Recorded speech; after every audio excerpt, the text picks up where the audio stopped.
Oke. Atau dalam konteks yang lebih general, ya.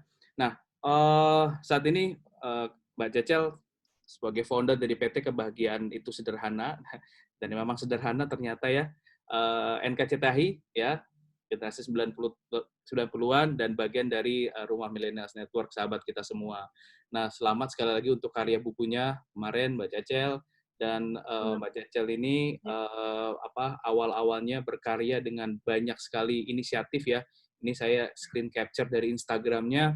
Per hari ini generasi 90-an aja udah hampir 1 juta followers ya. Disusul sama adiknya NKCTHI sekarang 1,7 juta. Ini subhanallah luar biasa. Nah, lalu selanjutnya ada beli Mas. ada Proud to Post It, ada hampir 80.000 followers, dan KTBB ini hampir 200.000 lebih gitu. Nah, saya mau mulai dengan satu statement ini gitu ya. Saya ambil dari salah satu media, pekerja kreatif jangan kerja sendiri dong gitu. Maksudnya apa? Kalau ambil dari statement, if we adopt the same collaborative mindset, ketika semua pekerja kreatif itu berkolaborasi, kita akan bisa bangun sesuatu yang dirasa nggak mungkin. Nah, hari ini kita akan bahas jadi pekerja kreatif di industri sekarang itu hacks-nya apa aja. Kita juga akan bicara bagaimana yang namanya pekerja kreatif itu dilindungi nggak sih sama HAKI di Indonesia, tentang hak cipta ya dan lain-lain. Nah, mungkin Kak Cecel, kita langsung ngobrol aja, langsung sharing aja sama teman-teman pada malam hari ini dari Sabang sampai Merauke. Silakan, Mbak. Halo semuanya, terima kasih Mas Taufan udah diajak. Sebutannya Zooman. Iya, Zoom. Udah diajak untuk berbagi cerita sama teman-teman. Terima kasih banyak yang udah hadir. Ini dari mana aja sih? Emang dari komunitas? Enggak, campur dari mana-mana. Dari Oh gitu. Iya, campur semua dari mana-mana. Saya juga belum kenal semua ini. Oh gitu. Oh. Nggak bisa kelihatan ya ada berapa orang gitu ya? Ada di sini total 88, dikit lagi nyampe 100 orang. Wah. Oke. Perkenalkan, oh ini nih di chatnya ada yang pada absen, boleh pada absen ya pada dari mana aja? Boleh, silakan pada ketik, nanti saya bacain. Ya. Perkenalkan, namaku Marcella FP, aku mungkin kalau sekarang beberapa orang taunya dari nanti kita cerita tentang hari ini, dari filmnya atau dari Instagram atau dari bukunya, tapi sebelum-sebelumnya aku memang basicnya aku tuh graphic designer yang awalnya dari 2008 ya, 2008 aku graphic designer, tapi di 5 tahun terakhir aku jadi creative director. Lalu berjalan, akhirnya aku bikin perusahaan yang namanya tadi PT Kebahagiaan Itu Sederhana. Dia itu sebenarnya sekarang jadi IP Management. Dia yang mengolah karya-karya aku untuk dikembangkan ke medium-medium lain. Gitu. Jadi sekarang yang dilakukan adalah berusaha untuk bertahan di kondisi yang seperti ini. Karena bisa dibilang industri kreatif itu bukan kebutuhan pokok masyarakat Indonesia. Jadi udah pasti kita semua struggling, entah dari buku, dari film, dari musik, teman-teman semua lagi surviving mode aja, dan makanya salah satu yang lagi aku lakukan, aku lagi berencana untuk membuat buku baru. Kalau ada yang aku post di Instagram NKCTHI, judulnya hari ini kita tidak kemana-mana. Hari ini, dan beneran nggak kemana-mana kita semua.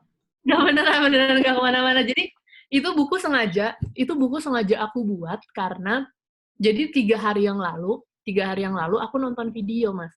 Aku nonton video itu ada orang bapak-bapak lagi naik sepeda, mungkin kalian ada yang familiar.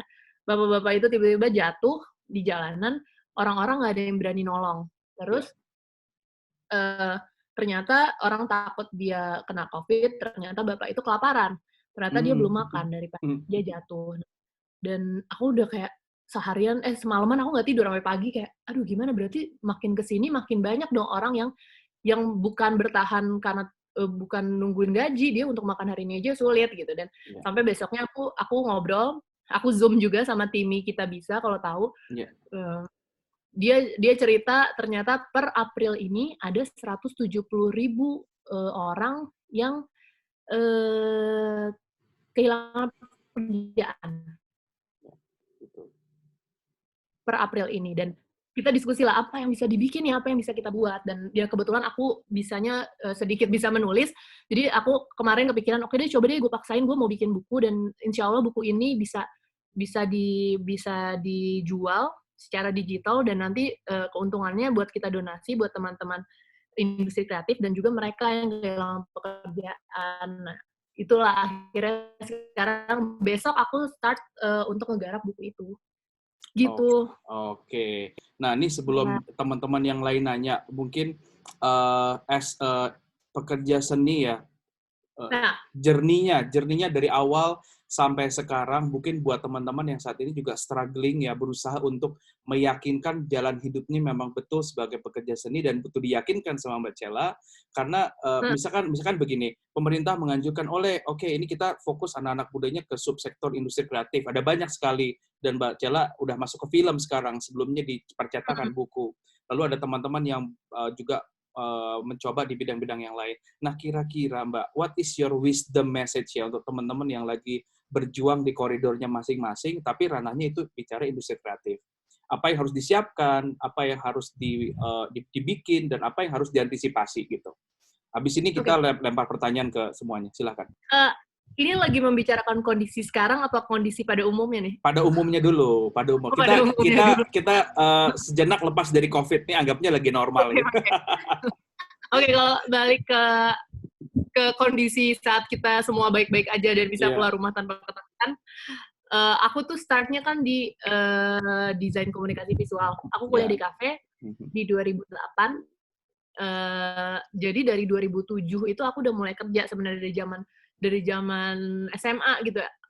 Startnya di buku tahunan. Kalau kalian tahu buku tahunan sekolah, aku startnya dari sana tuh, ngerjain buku tahunan, jadi tim kreatif buat buku tahunan, dan akhirnya tahu rasanya apa yang lembur, tahu rasanya ngejar deadline dari zaman SMA itu.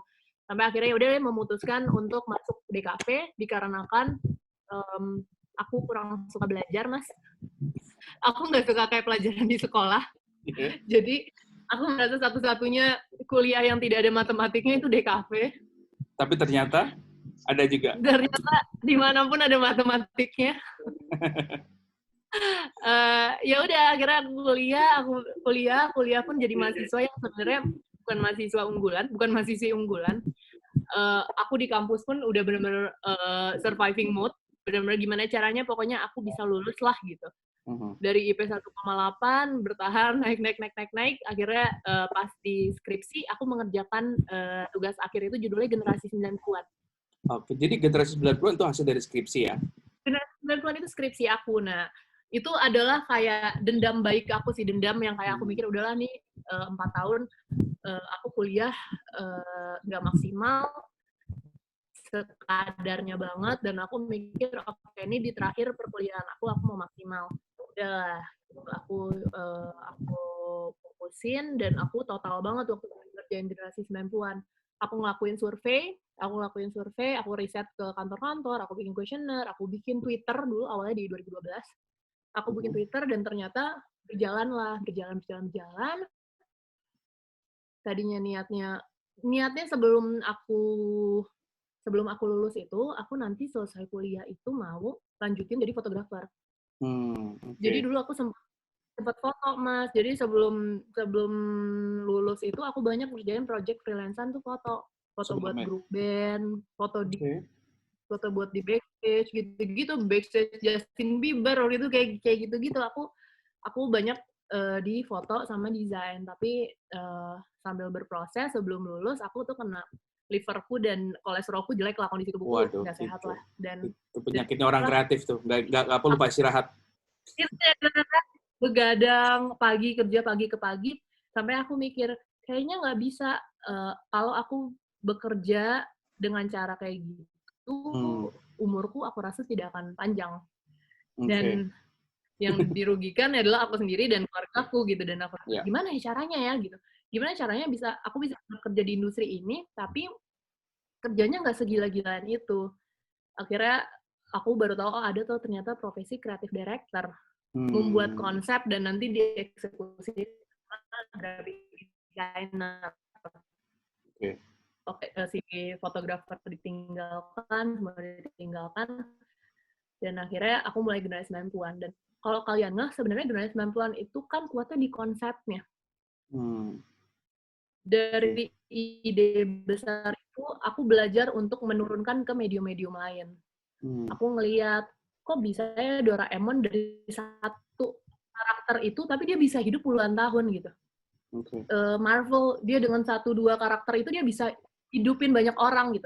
Akhirnya aku mikir, gimana caranya menghidupkan karya ini? Jadi, gimana caranya karya itu menghidupkan kita, bukan kita yang menghidupkan karyanya. Dan dari situ aku belajar tentang intellectual property. Dari situ aku belajar tentang intellectual property, akhirnya generasi 90-an itu setelah lulus, dikembangkanlah menjadi event, menjadi community, menjadi konten, menjadi sosial media, kita monetize itu, dan akhirnya aku belajar gimana ya cara supaya satu ide besar itu, kadang kita udah capek ya, misalnya anggaplah skripsi paling gampang. Bikin satu ide skripsi, kita ngerjain 6 bulan sampai 1 tahun, setelah itu selesai, itu jadi bungkus kacang aja gitu, atau ya udah gitu, jadi hal besar, satu karya itu bisa umurnya panjang. Nah dari situlah aku coba ngolah si generasi 90-an, akhirnya berjalan sampai 5 tahun, aku burn out, aku udah sempat mau quit, akhirnya di proses aku lagi quarter life crisis itu aku menulis. Pas aku menulis, ternyata aku baru tahu ternyata itu adalah proses healing aku sendiri di kondisi tidak baik-baik saja itu, dan ya udah akhirnya ternyata NKCTI juga bisa dirilis. Jadi itu menjadi satu IP baru lagi. I see. Nah, kayak kita langsung diskusi aja kali ya sama teman-teman di penjuru Indonesia, di Cikarang, ada Pulau Sumatera, ada macam-macam nih, dari mana, Malang, ya, dari mana, Bandung, Jakarta Selatan, Cibubur, Semarang, Lampung, wah semuanya deh, ya, Tangerang, banyak banget, ada mencapai 116 orang malam ini yang gabung. Nah, oke. Kok bisa 116 sih, Mas? Iya, kebetulan kemarin di-upgrade karena besok kita mau ada virtual conference hari Sabtu Minggu. Jadi di-upgrade. Aduh, apa namanya? Terima kasih sudah bergabung. Ramin dari Balikpapan hadir, Salatiga Semarang, Bandung. Waduh, seru. Silakan teman-teman yang mau nanya diketik aja langsung ya. Kalau dan mohon kerjasamanya supaya mikrofonnya juga dimatikan jadi bisa kondusif diskusinya ya. Silahkan. Kalau yang mau nanya, saya kasih 3 pertanyaan dulu deh. Yuk, silakan. Oh, Kak, dapat inspirasi dari mana, Kak? Ah, itu dulu. Ada ya? Ada. Oh iya, bener ada. Dapat inspirasi dari mana? Beda-beda sih. Beda-beda. Kalau si karyaku yang generasi 90-an, itu aku dapat inspirasi. Jadi waktu itu kebetulan kepepet kan, harus ada judul, skripsinya harus ada judul karena mau diajuin. Dan waktu itu aku mikir, kayak waktu itu kan 2012, sosial media tuh, Instagram tuh baru awal-awal lah, baru mulai orang pada pakai gitu. Twitter lagi rame-ramenya. Dan waktu itu lagi kayak, aku merasa kok dulu pada masa itu kebahagiaan orang itu dibandingkan dari apa yang dia lihat di sosial media. Dan standar kebahagiaan tuh kayak dulu kok tinggi banget ya, pada masa itu tinggi banget, kayak temenku tuh untuk bahagia harus punya apa dulu gitu. Dan aku rasa gila apa yang terjadi 10, 20, 30 tahun yang akan datang gitu. Kayak anak cucu kita nanti standar kebahagiaannya kayak gimana, dan aku mikir hal untuk mengingat sesuatu itu adalah dengan mencatat. Akhirnya aku mencoba mengarsipkan memori-memori 90-an yang sebenarnya untuk reminder sih, untuk pengingat kalau ada loh kebahagiaan-kebahagiaan sederhana yang sebenarnya itu kalau kita resapi dan kalau kita bisa mengapresiasi itu juga sebuah hal yang bisa, itu ada value-nya gitu. Kebahagiaan tuh nggak bisa dibatas dengan angka gitu. Dan ya udah, aku mencoba mengangkat itu di buku. Terus kalau NKCTHI, dan generasi 90-an itu adalah cita-citaku, itu suatu hari nanti mau aku kasih ke anakku, aku mau kasih tahu kalau ada kebahagiaan sederhana, dan kalau mau kalau selama kamu mau menggapai sesuatu, kamu harus berjuang, nggak bisa diem doang, nggak bisa tidur-tiduran doang gitu. Dan aku perlu membuktikan itu dengan karya, nggak bisa dengan cerita. Terus satu lagi si NKCTHI. NKCTHI itu ya itu tadi kondisi. Jadi waktu itu Mas, aku kan udah punya perusahaan di sekitar 2015. Dan ternyata punya perusahaan itu kan kayak lain hal lagi ya, kayak aku harus beradaptasi lagi. Yang tadinya aku creative director, aku harus beradaptasi untuk memanage orang. Dan ternyata people management itu akhirnya aku belajar hal baru sampai selama 1 tahun itu aku berusaha untuk survive. Aku berusaha survive di punya perusahaan itu karena waktu itu ada di posisi di mana generasi 90-an ini kalau aku jalanin sendiri tidak akan kemana-mana. Kalau aku mau ini lebih berkembang, aku butuh orang. Nah, saat aku butuh orang, aku butuh menghidupkan mereka ini, dan itulah yang aku belajar gimana caranya untuk memonetize karya ini supaya bisa ngegaji teman-teman di kantor. Dan dari situlah baru belajar bisnis kreatifnya tuh, Mas. Oke, Gimana jadi caranya dari learning by ya, doing gitu ya, Mbak ya. Oke, jadi sambil ya, dan ngelakuin sambil belajar. Dan ini karena berarti nggak ada pilihan lain ya sorry dalam ini arti sinyalnya jadi suaranya ada pending-pending. delay ya. Iya, Sorry. it's okay, nggak apa-apa. Berarti kan kalau dilihat dari berapa lama membangun usaha, dari 2015, tadi udah dijawab nih, udah makin banyak yang nanya. Ini mungkin pertanyaan selanjutnya, ya hal yang menjadi krusial tapi sering abai orang yang bergelut di industri kreatif. Silakan Mbak, sebelum menuju pertanyaan selanjutnya.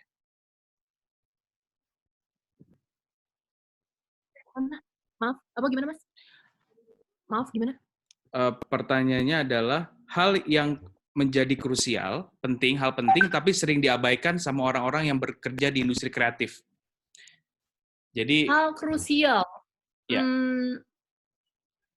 Kalau baru mulai, ini tuh kayak menurut aku ada tahap-tahapnya gitu. Kayak treatment-nya tidak bisa dilakukan di segala tahap Situasi, fase ya. memulai di industri kreatif. Jadi kalau aku misalkan kalau di awal memulai sesuatu, udah pasti paling berat itu adalah nyobain, takutan untuk gagal. Itu menurut aku nekat itu perlu di fase awal untuk memulai. Kedua, yang penting juga memikirkan secara bisnis. Karena aku pernah tuh Mas, di awal-awal aku kerja terus, tapi aku nggak mikirin ternyata secara matematiknya gimana. Dan yang terjadi, aku jeblok karena ternyata aku pun nggak bisa menghidupkan diriku sendiri. Gimana karya itu bisa menghidupkan orang lain.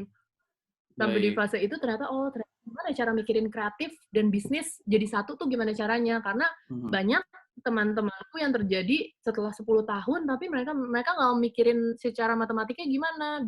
Dan akhirnya karya mereka sendiri nggak bisa memvalue karyanya untuk dijual seperti apa. Dan pada akhirnya itu nggak bisa menghidupkan mereka. Dan akhirnya mereka pindah profesi untuk mencari pekerjaan yang akan lebih menghidupkan gitu.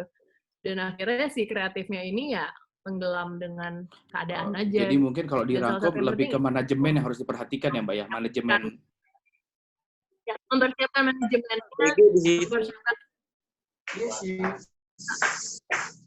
Saat sudah siap untuk terjun ke industrinya, harus memikirkan.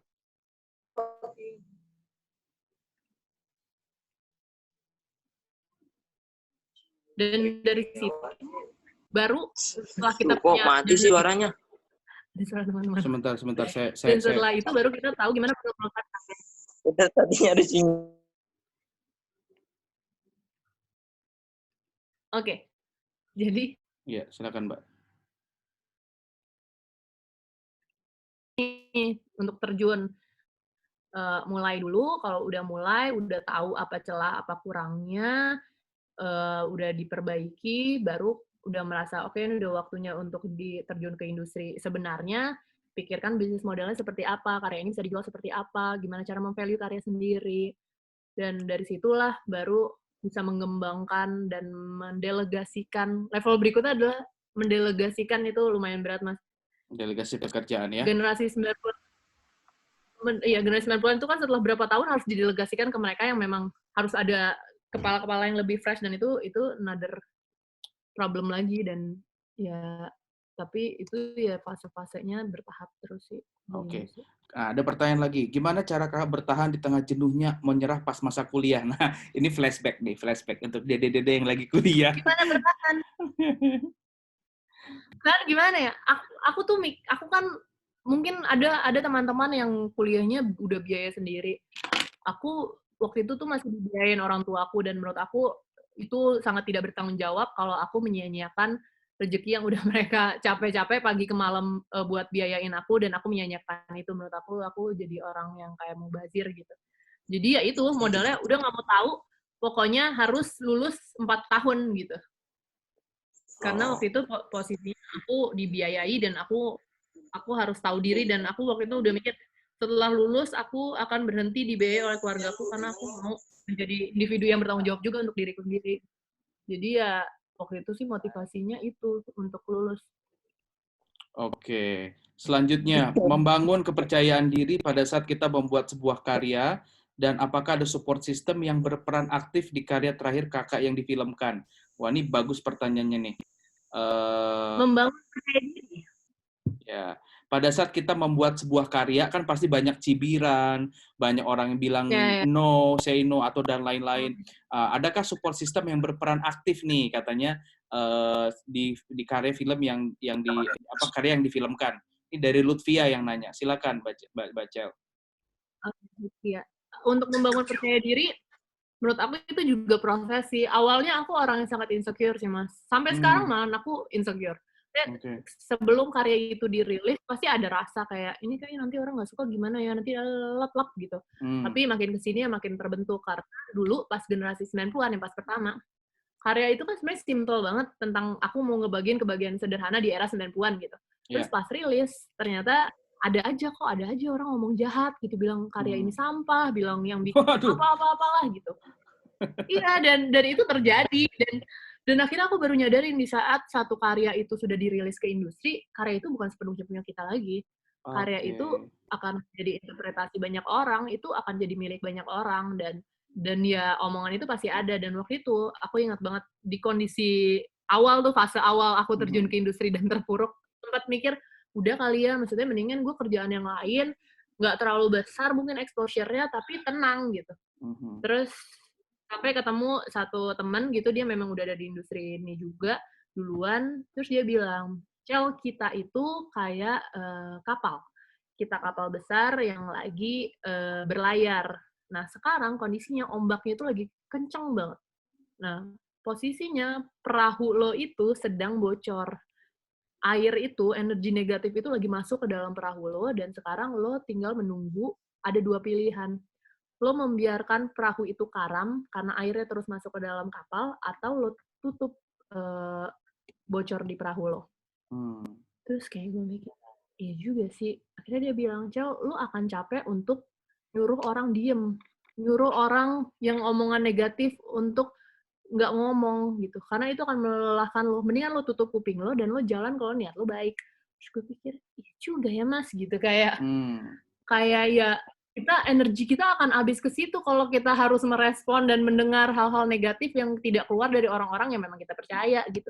Dan akhirnya aku akhirnya ya udahlah, memang kita nggak bisa bahagiain semua orang, tapi kita bisa milih siapa yang mau dibahagiain. Dan ya udah, akhirnya aku apapun yang aku bikin, kalau aku merasa niatku baik dan ini tujuannya nggak ada jahatin orang, ya aku lanjut aja. Oke, balik lagi ke niatnya gitu ya, karena itu yang namanya opini orang kan kita tidak bisa kontrol. Ada hal yang kita bisa kontrol, ada hal yang nggak bisa kita kontrol. Oke, selanjutnya pertanyaan yang selanjutnya adalah dari Mila, Kak, ada keuntungan dan kerugian nggak berkecimpung di kreatif industri? Tenaga kesehatan bisa nggak? Nah, sekalian pertanyaan kedua nih, lanjut lagi dari Muhammad Faisal. Saya tertarik di bidang digital branding, salah satunya fotografi dan konsep. Dari dua itu apakah bisa disatukan? Karena kadang saya punya konsep tapi belum bisa melakukan. Silakan, Mbak. Oke, yang pertama tadi siapa namanya? Namanya Mila Surahman. Ada keuntungan. Mila dari keuntungan dan kerugiannya. Pasti ada lah, semua bidang pasti ada keuntungan dan kerugiannya gitu. Kalau udah pasti orang familiar di industri kreatif, jam kerjanya tuh bisa sampai pagi. Nggak tahu gimana kepala kita lebih bisa beroperasi dan lebih kreatif di atas jam 12 malam gitu. Itu efek negatifnya. Tadi malam kita chatting jam 1, masih bangun. Ternyata bukan industri kreatif doang ya Mas ya berarti. Kalau saya tekanan batin, Mbak, nggak bisa tidur. Lanjut. Ya, kerugiannya apa ya? Pasti ada plus minusnya sih ya, hal-hal kayak gini, hal negatif ini pasti ada. Dan di Indonesia survive dan mencari uang dari kerja seni belum semudah itu menurut aku. Belum, orang belum bisa memvalue lebih. Maksudnya kayak misalkan temanku seniman gitu, mungkin kalau dia jual ke luar negeri harganya akan lebih tinggi daripada dia jual di sini. Belum banyak dan mungkin kreativitas tuh belum jadi kebutuhan utama gitu. Ya masih harus terus mengedukasi, masih harus terus memperkenalkan, masih harus terus memberitahu. Misalkan salah satunya Mas bukuku kemarin. Jadi kemarin sempat bukuku tersebarlah PDF-nya. Oh ya? Kok bisa? Jadi di WhatsApp itu menyebarlah PDF buku, bukan aku doang, karyanya Tehdi, Dewi Lestari, karyanya Terelie, banyak penulis-penulis lainnya.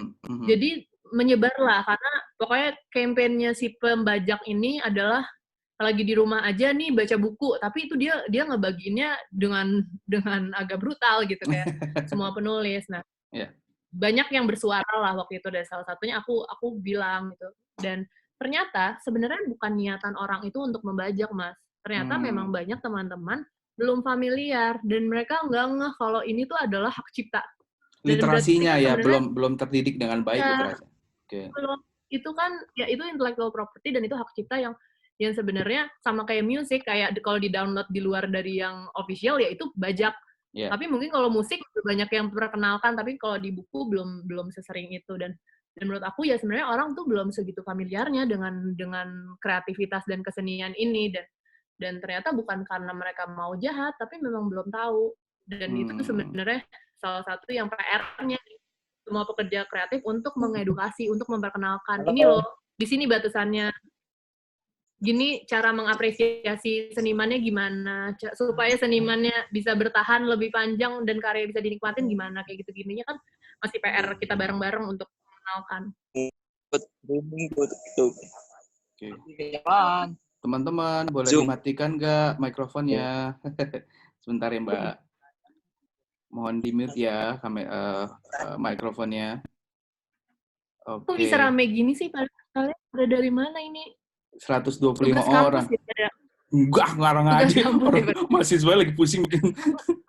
Dari Sabang sampai Merauke. Mahasiswaku cuma satu. Oke, Mbak, ini pertanyaan yang tadi tuh, konsep digital branding, fotografi dan konsep itu bisa disatukan nggak? Cara eksekusinya gimana? Udah pasti dong, semua industri kreatif dan kesenian lainnya udah pasti bermula dari konsep. Aku dulu di kuliah kan belajar ya fotografi, dan memang semuanya harus dengan ide besar, temanya apa, dan bisa diterapkan seperti apa ke medium yang berbeda gitu. Tadi pertanyaannya apa, sorry? Fotografi dan konsep gitu. Tapi saya pikir pasti bisa. Nah, terus saya suka membuat lagu nih dari Louis ya. Bagaimana cara membuat lagu itu bisa didengar orang banyak, dan saya udah bikin website namanya louisandlove.com. Lagu-lagunya udah sekalian promosi nih ya. Mungkin bisa dijawab, cara membuat lagu bisa didengar banyak orang. How gitu. How you publicize your karya. Ya itu salah satu yang Louis lakukan ya, sudah cara untuk mempublish karyanya dengan membuat website itu. Terus sekarang kan banyak platform-platform lain untuk yang secara gratis bisa menunjukkan karyanya, dan dulu aku pun berapa tahun ya? Aku butuh 10 tahun sampai karyaku benar-benar dilihat. 10 tahun. Menurut aku itu proses. Oh, nggak ada yang instan ya teman-teman ya. Benar-benar kayak itu butuh sabar dan butuh konsistensi untuk produksi. Aku dulu mungkin banyak karyaku yang nggak terkenal, tapi ya dulu aku harus buat gitu karena memang di situ aku memilih bidang itu, dan ya perlu konsistensi dan kapan hasilnya, waktunya kita tuh nggak pernah tahu sih. Dan aku meyakini kita semua tuh punya formulanya masing-masing. Maksudnya kayak formula nih, cara aku sampai ke bikin buku seperti ini, formulanya belum tentu works di teman yang lainnya. Tapi yang aku tahu pasti konsistensi dan memperbaiki diri. Misalkan aku dari karya sebelumnya, aku evaluasi. Oke, ini kurangnya apa yang harusnya bisa dibenerin.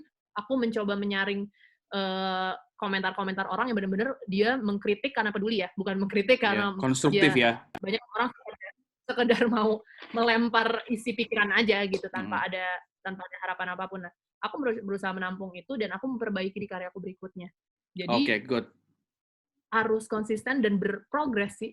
10 tahun teman-teman ini yang baru bikin karya 3 bulan nggak ada hasilnya udah mau gantung diri. Mbak Cecel tuh 10 tahun, ayo kita bangkit ya.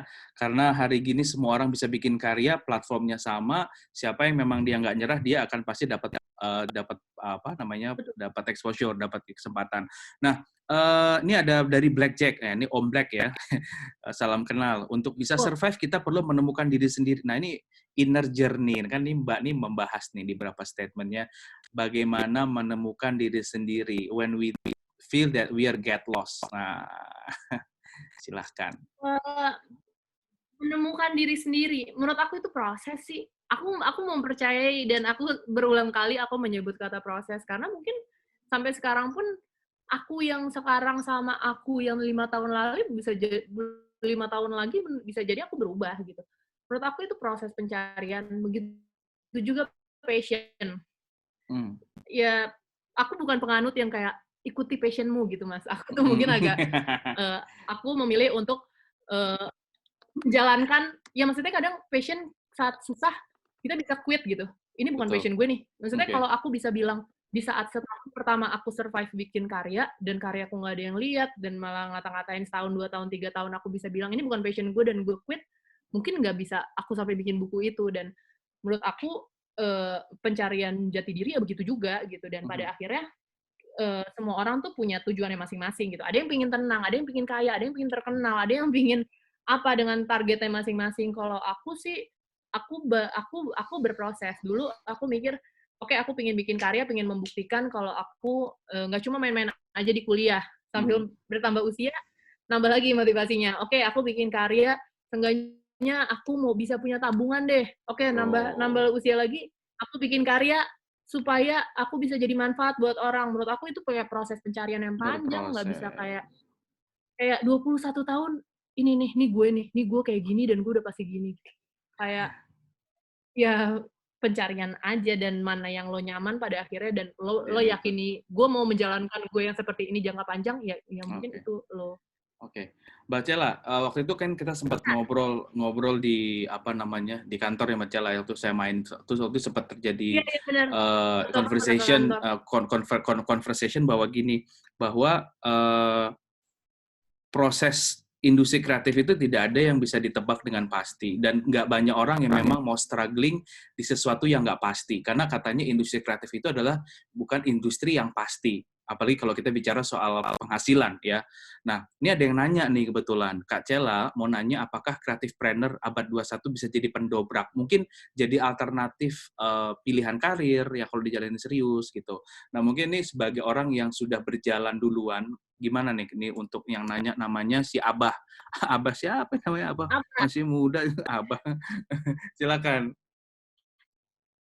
Kalau menurutku sekarang every business, creative business, di segala bidang butuh kreativitas dan butuh inovasi. Jadi industri kreatif menurut aku dibutuhkan di segala bidang gitu. Ya contoh simple, dokter sekarang ada Halodoc gitu. Itu kan karena kreativitas, karena inovasi gitu. Dan ya tadi apa, maaf pertanyaannya? Di pertanyaannya, apakah orang-orang yang berprofesi di industri kreatif ini bisa jadi pendobrak, berarti bikin banyak perubahan? Nah, sebentar Mbak, sebelum mulai, saya mau kasih satu quote yang saya suka dari bukunya Mbak Cela, ini quote-nya. Nah, ini, tidak semua perlawanan bentuknya teriakan. Banyak yang tidak terdengar, tapi buat perubahan. Nah, silahkan tuh, diterjemahkan sama yang bikin quote-nya. Aku yang nulis nulis ya Mas ya? No, kok tiba-tiba amnesia? Iya tapi benar, ya maksudnya aku dulu tuh nggak pernah merasa bisa membuat suatu hal besar gitu. Yang aku selalu lakukan itu adalah hal kecil menurut aku. Kayak bikin sesuatu, besok aku bikin suatu hal lagi, dan ternyata kita nggak pernah tahu kapan perubahan itu terjadi. Dan yang ya seperti itu aku tulis, nggak semua perubahan itu harus bersuara kencang gitu. Nggak harus orasi kencang itu harus itu bisa jadi baik-baik saja. Kita semua punya cara mengekspresikannya berbeda. Dan ya tadi terjemahan yang tadi ya Mas. Tapi ini Begitu sih, kurang lebih. ada satu pertanyaan yang bagus banget nih dari Bu Haji. Ini kebetulan ketua bidang lingkungan rumah milenials nih, Mbak Lita. Beliau ini aktivis lingkungan, punya perusahaan juga namanya Waste Hub Solution. Nah, dia nanya, Mbak, jaga ide kreatif itu gimana caranya? Dan biasanya apa yang dilakukan di waktu stuck nih ide? Dan yang paling penting pertanyaannya, how you deliver your ideas ke tim supaya mereka agree sama satu ide. Nah, kan Mbak Cela pasti punya beberapa tim, dan how you deliver your ideas to your team, jadi memang semuanya berjalan lancar. Nah, tadi pertanyaan pertama, bagaimana cara menjaga ide kreatif? Aku pun sama yang lain, kadang ada, kadang enggak, tapi yang aku tahu pasti di saat ada, biasanya itu di kondisi kepepet.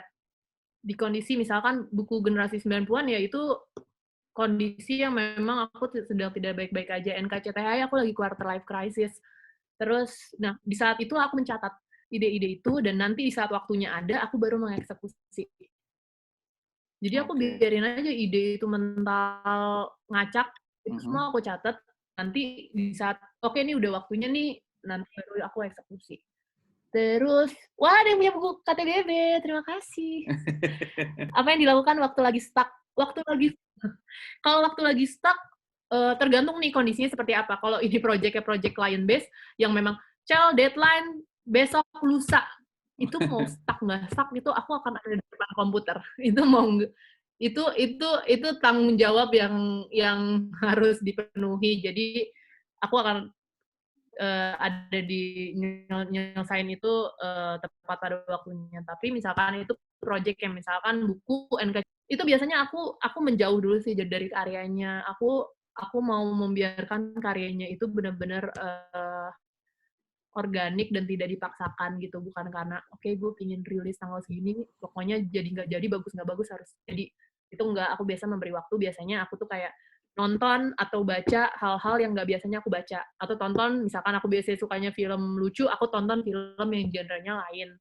Terus aku mencoba lihat hal yang berbeda sih. Ngobrol, itu ngefek banget ngobrol sama orang yang mungkin industrinya berbeda, atau orang baru, atau orang yang memang berada di lingkungan yang berbeda, itu membantu. Terus mereka agree. Aku bukan tipe yang akan memaksakan sama ideku sih. Aku lebih suka kita duduk di satu meja. Oke, kita punya satu project dengan tema A gitu. Aku akan biarkan teman-teman semua melempar ide. Habis itu kita akan nge-review setiap idenya. Kira-kira ide si A, oke ini bisa diterapin seperti apa? Oh ini kayaknya nggak, ini secara untuk eksekusinya nggak efisien. Oke kita coba ide berikutnya gitu. Aku sangat open banget, dan menurut aku kreativitas itu lebih nyaman dan lebih mudah saat dilakukan bersama-sama gitu. Karena kadang kan yang ide kita tuh dari perspektif kita aja. Di saat dengar dari orang lain mungkin malah lebih bisa memperkaya idenya. Oh, oke. Good. Terima kasih, Mbak. Nah, ini pertanyaan dari Bagda Salam. Mungkin saya coba, kita sama-sama baca, tapi intinya adalah cara mempertahankan ide gelombang zaman yang terus bergerak dan mungkin menuju ke arah yang mengkhawatirkan. Waduh, mengkhawatirkan. Apa motivasi Kak Cela bikin buku? Silakan Mbak Cela yang mau dijawab, yang mana duluan? Halo. Mana cara? Kok aku agak kehilangan pertanyaannya. Yang nanya itu cara mengembangkan ide agak dunia. Ade Kurniawan 8:55 PM yang nanya. Bagda Alam. Nggak menemukan. Apa, maaf Mas, tadi pertanyaannya? Pertanyaannya agak ambigu, tapi saya coba menerjemahkan ya. Bagaimana cara mempertahankan ide gelombang zaman yang terus bergerak dan mungkin menuju arah yang mengkhawatirkan. Jadi mungkin kayaknya mungkin kondisi sekarang kan nggak jelas ya. Oke, gimana, Mbak? Ya. Ya, sebenarnya itu menarik sih. Menarik dalam artian memang tidak ada yang pasti di dunia ini selain perubahan. Dan pandemi ini kan nggak ada yang prediksi setahun lalu, 2 tahun lalu ini akan terjadi gitu. Aku pribadi, salah satu ketakutan aku akan terjadi krisis itu adalah aku kira perang, dan ternyata lawannya bukan manusia sekarang, malah virus gitu. Dan salah satu-satunya yang bisa kita lakukan adalah beradaptasi. Karena aku dan teman-temanku pun kita masih mencari, kita masih ngolah apa yang bisa bikin kita bertahan. Aku ngobrol sama teman-teman semua yang di industri kreatif. Gimana ya? Teman-teman musisi yang biasanya setiap minggu dia tampil. Yeah. Mungkin kalau dia bisa survive, tapi kan dia ada tim di belakangnya. Ada orang yang hidup di belakang, dan kita mikir apa? Kita bisa apa ya sekarang? Ya udah coba deh kita ulik apa yang bisa ya, seenggaknya bisa cari cover operasional dulu lah. Nah kayak gitu-gitu tuh bener-bener harus beradaptasi sih.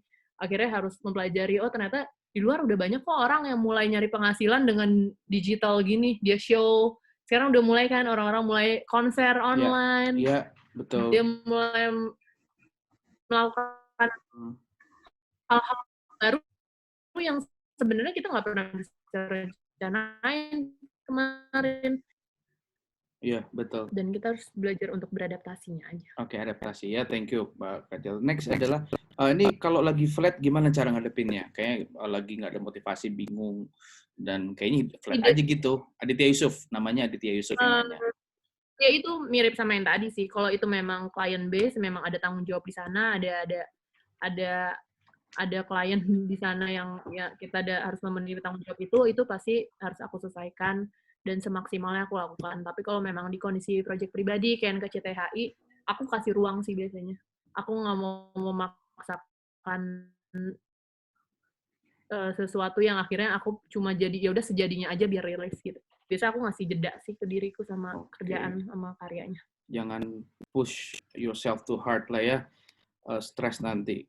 Ya lihat kondisi gitu. Kalau memang kayak ini udah terlalu, aku biasa ngelimitnya, ini kalau udah terlalu santai aku berarti kerjanya harus lebih keras. Kalau udah terlalu kayak kok udah mulai kayak nggak kayak asing gitu ya sama diri sendiri, berarti aku harus jeda.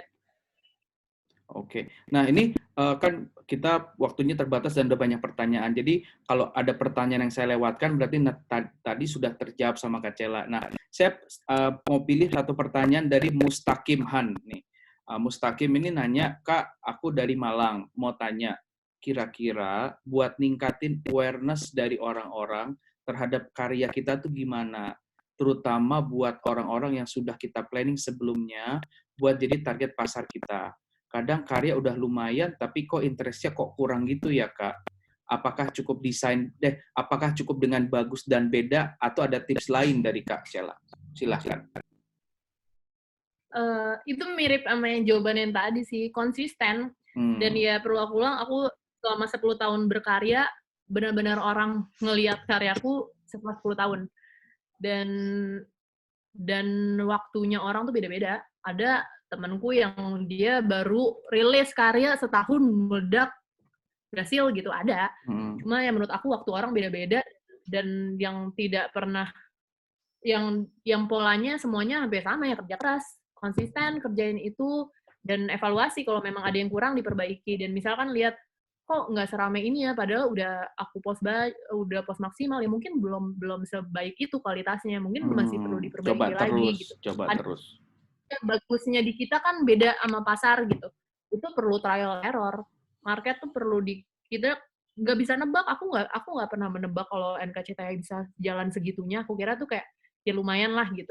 Tapi ya memang market nggak bisa ditebak. Yang bisa kita lakukan adalah trial. Halo, mohon maaf nih, Ayu Lestari bisa dimatikan share screen-nya ya, karena masuk ke layar besar nih. Halo, Ayu Lestari, mohon maaf Mbak sebentar. Stop participant sharing ya. Yuk kita lanjut. Sudah, lanjut. Untung Ayu Lestari nggak lagi ngestok ya. Kita lihat. Iya. Ya kan nanti kayak lagi lihat temen. Nggak apa-apa. Selamat kamu Ayu Lestari, kamu hari ini nggak ketahuan. Aku kemarin gitu soalnya lagi meeting. Aku lagi meeting terus buka WhatsApp, terus ke share screen lagi, orang pada baca. Wah, lo. Gitu, hati-hati ya. Oke, aku coba pilih ya pertanyaannya. Iya, silakan bacalah yang pilih pertanyaannya. Salam Irsyad. Buat aku NKCTHI sampai nonton 2 kali. Oh, terima kasih Irsyad. Director's Cut pas premier. Bagaimana bisa kepikiran untuk bergabung dengan Angga Sasongko untuk film yang bagus ini? Oke. Jadi, buat film ya ini NKCTHI. NKCTHI itu Mas tadinya, aku tuh nggak prediksi. Aku tuh pikir itu karya pelarian aku, Mas. Jadi karena aku stres waktu itu lagi ada masalah besar, pokoknya itu kondisi terburuk di usiaku lah. Di usia 20-an tuh kondisi aku lagi terburuk tuh itulah gitu. Terus itu benar-benar secara finansial aku lagi drop, secara perusahaan lagi drop, secara pribadi lagi drop, dan waktu itu yang bisa aku lakukan adalah aku bikin karya yang tidak biasanya aku buat. Ya udah jadilah si NKCTHI itu rilis. Nah, sebelum buku itu rilis, udah ada PH-PH yang nawarin, karena waktu itu di Instagram lumayan rame. Nah, setelah buku itu rilis, aku ditawarin sekitar 9 PH waktu itu. Nah, PH-nya itu semua PH-PH besar lah, dan benar-benar aku nggak prediksi kalau kok bisa ya orang mau sama karyaku gitu. Tapi sambil berproses, aku ngobrol lah sama Mas Angga. Waktu itu dia adalah orang pertama yang nawarin NKCTHI, karena dia ternyata sudah ngikutin dari zaman Instagram, baru dibuat di 2 bulan pertama. Dan dia suka banget kontennya, dan aku rasa dan kayak iya dan aku kayak jadinya kayak agak terharunya, oh ada orang yang benar-benar padahal bisa Mas, maksudnya bisa dibilang bisa lo ngomongin kayak ya udah ngambil karya ini karena buku ini bestseller atau karena apa, dia nggak ngebahas tentang kenapa karya ini laku gitu, karena dia suka kontennya. Dan karena aku bikin buku itu sepenuh hati itu dan itu sangat personal, aku butuh ketemu orang yang bisa melihat karya ini secara personal dan setulus itu. Dan ya udah akhirnya aku merasa chemistry-nya itu lama. Aku tuh 1 tahunan ngegantung PH-PH itu untuk aku iakan jadi film, sampai akhirnya aku oke deh, ini kayaknya mereka benar-benar mengenal karya ini karena mereka suka kontennya, bukan karena ini laku, bukan karena apa gitu. Akhirnya berjalan sama mereka. Oke, gitu. Lanjut Mbak, silakan dipilih. Oke. Gimana? Oh, mana ya? Tentuin udah nggak pakai uang lagi itu. Kak, bayangan kreatif atau bayang gila kakak karena gimana?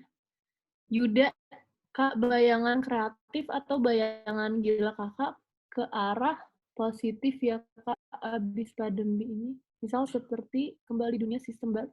Gimana tuh? Jadi gini, maksudnya gini, perspektif. Aku suka nih penonton ini unik-unik ya. Jadi gini, perspektif seorang kreator industri kreatif nih Mbak Cela, what next after corona tuh apa yang terjadi dengan industri kreatif? Nah, itu mungkin pertanyaannya. Oh gitu, apa yang terjadi setelah industri kreatif? Setelah corona. Banyak yang shifting. Banyak hal yang berubah karena ini kan kayak banyak hal yang berubah dan menjadi kebiasaan. Teman-temanku yang mungkin biasanya ekstrovert atau yang biasanya clubbing, mungkin sekarang dia di rumah aja menjadi terbiasa gitu. Yeah. Banyak kebiasaan-kebiasaan yang berubah gitu. Dan begitu juga kita sebagai pelaku ekonomi, pekerja industri, juga harus mempelajari itu dan melihat berarti apa yang terjadi. Nah, yang paling mudah sebenarnya ngelihat dari luar. Ngelihat dari luar, apa yang terjadi, apa yang mereka lakukan. Misalkan edukasi jadi pindah ke online. Terus misalkan kalau kreatif, ya aku lumayan tahu diri sih, Mas. Aku tahu di saat kondisi orang semua misalkan tidak punya pekerjaan, kreativitas itu bukan kebutuhan utama untuk mereka spend duit mereka.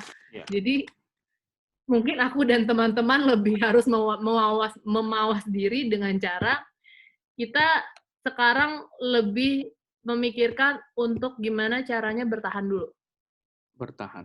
Aku di perusahaan nggak memikirkan profit. Kita mikirin gimana caranya dengan yang ada kita bertahan. Oke. Nantinya seperti apa, misalkan salah satunya filmku yang Melankolia generasi 90-an kan juga di halt. Harusnya hari ini dia tayang. Betul, Tapi betul. itu di halt. Kita pun nggak tahu sampai kapan itu.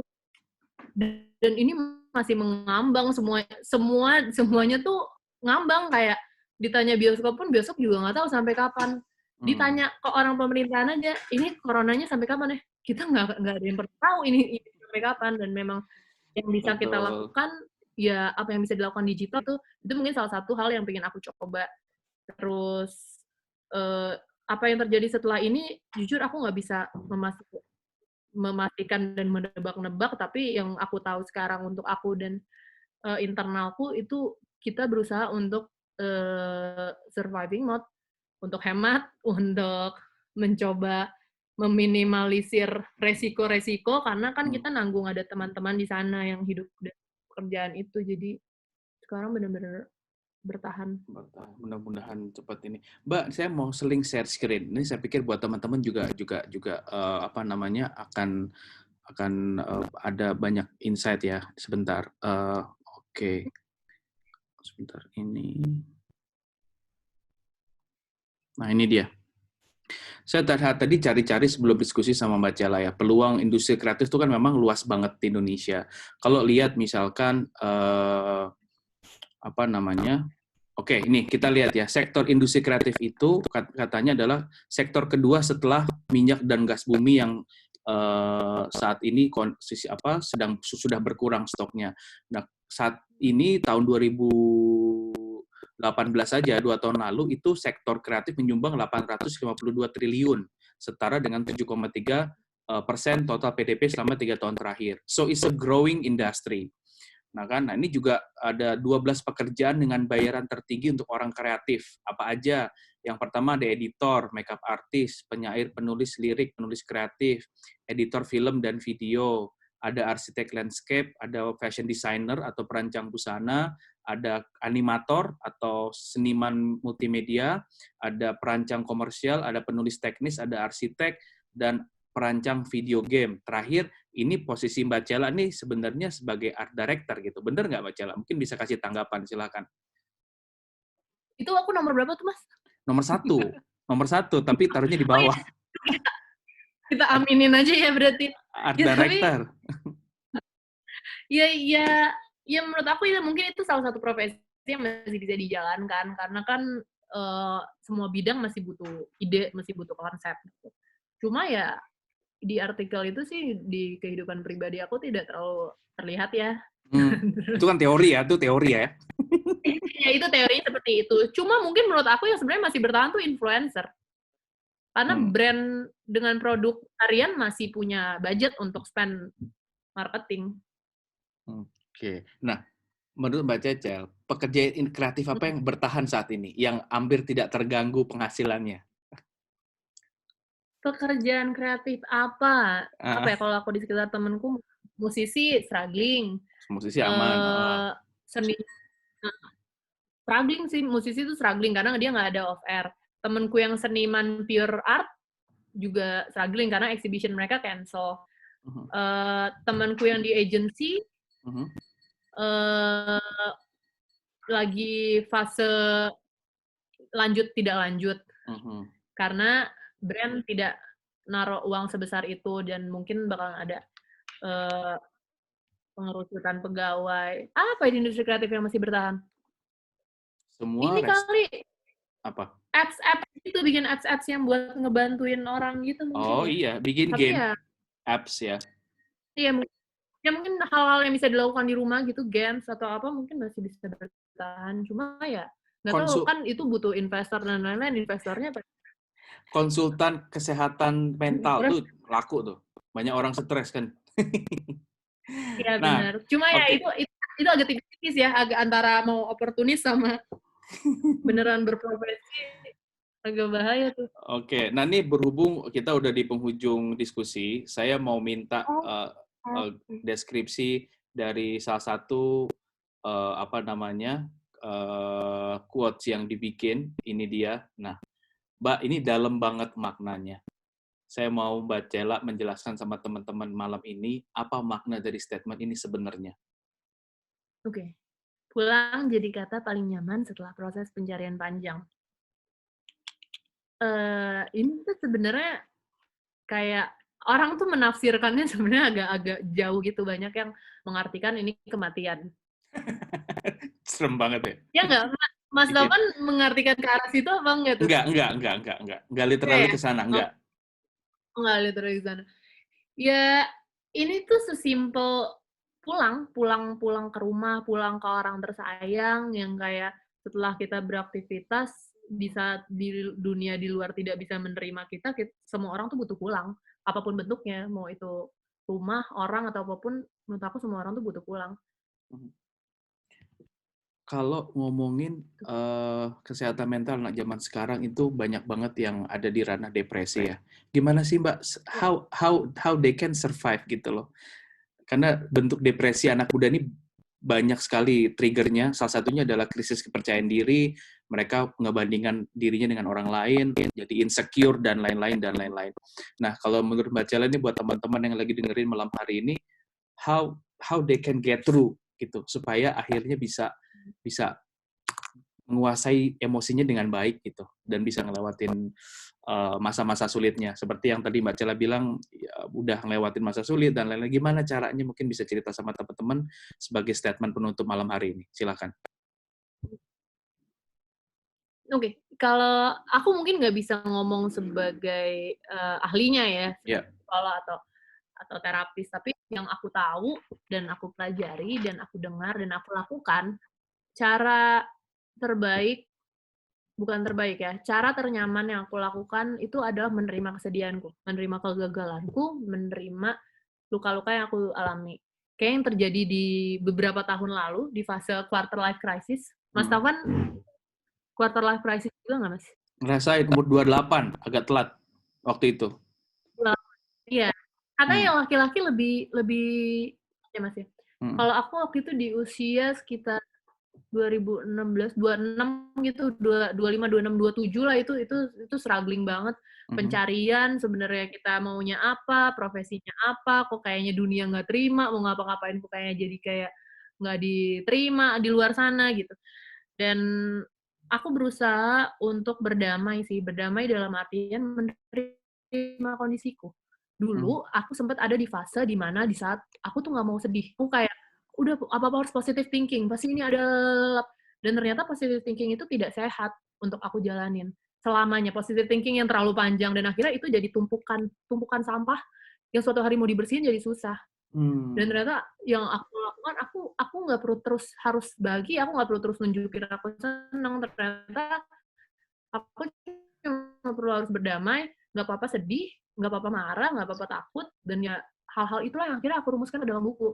Itu proses berdamai saat kayak ditolak orang itu rasanya kan kayak marah, kayak kita ada kayak kebencian, tapi akhirnya aku berusaha, oh ya nggak apa-apa sih, orang lain juga banyak yang ditolak kok, ya udah gitu. Berusaha untuk mempersimpel banyak hal dan ternyata itu meringankan daripada aku denial. Enggak, pokoknya nggak boleh, ini nggak boleh sedih, nggak boleh apa gitu.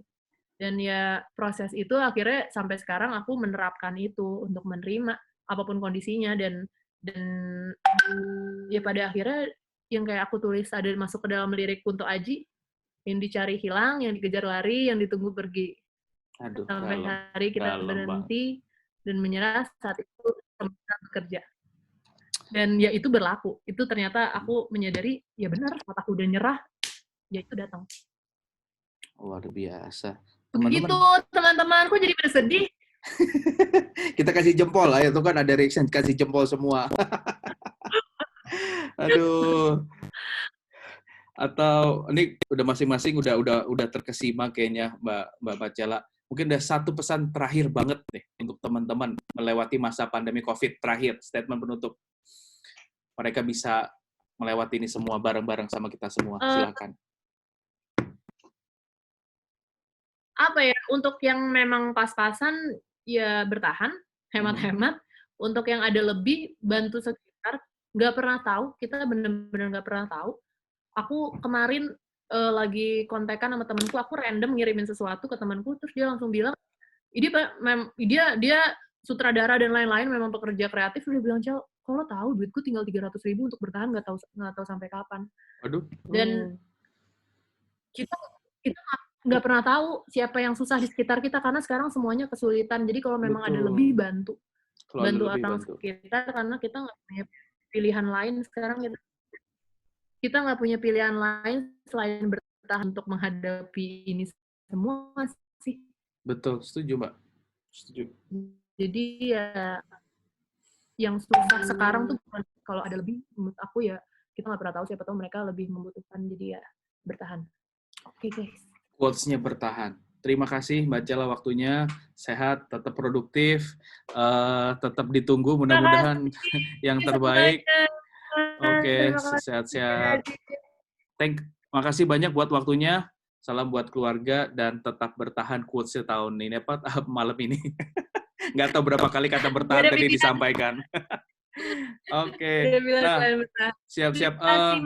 Sama-sama. Mbak Cela boleh leave duluan karena ada pertanyaan tentang rumah milenial sebentar kalau memang mau selesai.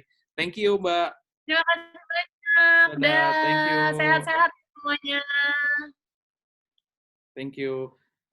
Buat teman-teman yang nanya tentang rumah milenials, yang baru tahu tentang rumah milenials, kami organisasi independen yang bertujuan untuk mengajak banyak anak-anak muda dari Indonesia yang punya karya untuk saling kenal, saling terhubung, aktivasi bikin kegiatan.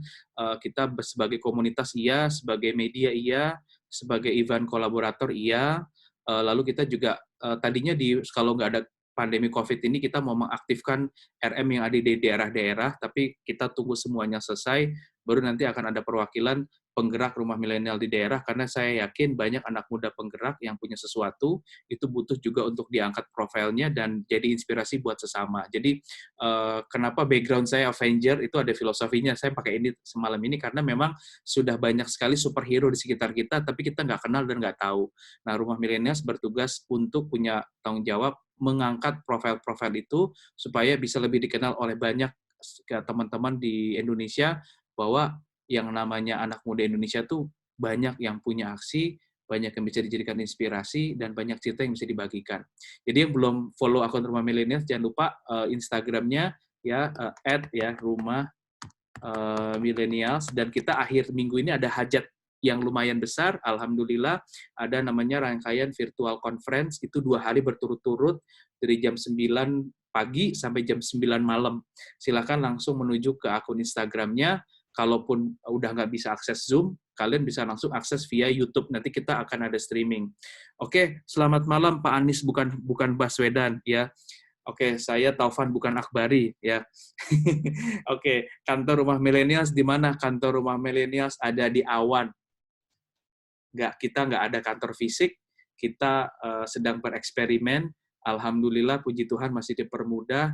Kantornya itu di mana-mana. Mbak Lita ada satu, Mbak Ranitya, kantornya di Surabaya, di Thailand, di Jakarta, tapi satu kantornya hanya handphone dan laptop gitu. Jadi kita kalau base camp-nya sebenarnya di Senen di kampus IBLAM, tapi kalau kantor fisiknya kita belum ada karena memang kita belum perusahaan, kita hitungannya NGO gitu ya. Nah, kita ke depan akan banyak diskusi. Hari Senin depan saya akan ngedatengin profesor dari Inggris, namanya Mas Bagus Nurjadi. Beliau S3 sekarang fisika kimia, ngajar di luar negeri, akan bahas tentang iptek ya, salah satu menti dari Pak Habibie. Lalu hari Kemisnya saya akan undang Mbak Faye Arlun, dia Presiden Coworking Space Indonesia, ngomongin tentang industri kreatif dan bagaimana bisnis coworking space ini punya peran dalam mengakselerasi hadirnya industri kreatif. So, tetap tune in ke tanggal berapa kalau Mas Bagus hari Senin, kalau Mbak Faye hari Kamis depan. Itu Senin itu tanggal 13 Mas Bagus, kalau Mbak Faye tanggal 16 gitu. Pokoknya dilihat aja Instagram RM, nanti kita akan jumpa di sana. Oke, selamat malam teman-teman. Terima kasih. Saya Taufan Akbari, mewakili Rumah Milenials. Tetap semangat buat teman-teman semua. Terima kasih sudah hadir malam hari ini. Tetap sehat. Salam berdaya, berkarya, bermakna. Assalamualaikum warahmatullahi wabarakatuh. Selamat beristirahat.